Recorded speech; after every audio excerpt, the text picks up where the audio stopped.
இங்க ஹீரோ கஞ்சா கடத்திட்டு இருப்பாரு. ஹீரோயின் அவர் அடிக்கலான்னு போகும்போது சட்டி கிழிச்சிருவாங்க. அவரும் கொஞ்சம் கூட யோசிக்காம ஹீரோயின் சட்டையிலே கை வைக்கிறாரு. என்னையவே அடிக்க வந்தியான்னு சொல்லி அரெஸ்ட் பண்ணி ஜெயில போட்டுடுறாங்க. ஆனா ஹீரோவும் லாக்அப் குள்ளே டீலிங் பேசுறாரு. இதனால அவரை ஸ்பெஷலா கவனிக்கணும்னு சொல்லி இன்னும் 2 போலீஸை வர வச்சு செம்மையா அடிக்கிறாங்க. அவரும் கொஞ்ச நேரத்துல மயங்கிடுறாரு. ஹீரோயின்மே ஃபர்ஸ்ட் எய்ட் பண்ணலான்னு வராங்க. ஆனா ஹீரோவை தடுத்துடுறாரு. அப்பதான் அவர் ஆக்டிங் பண்ணிருக்காருன்னு தெரியுது.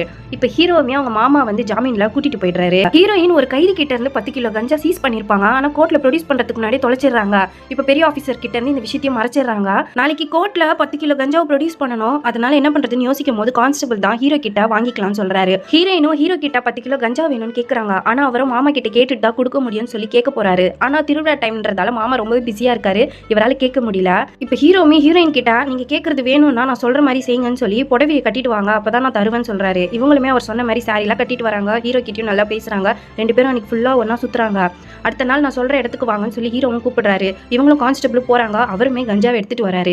ஆனா ஹீரோயினோ கஞ்சா வாங்குறதுக்குலாம் வரல. ஹீரோவும் கையும் காலமா பிடிக்கணும்னு சொல்லி தான் அவர்கிட்ட கேட்டிருப்பாங்க.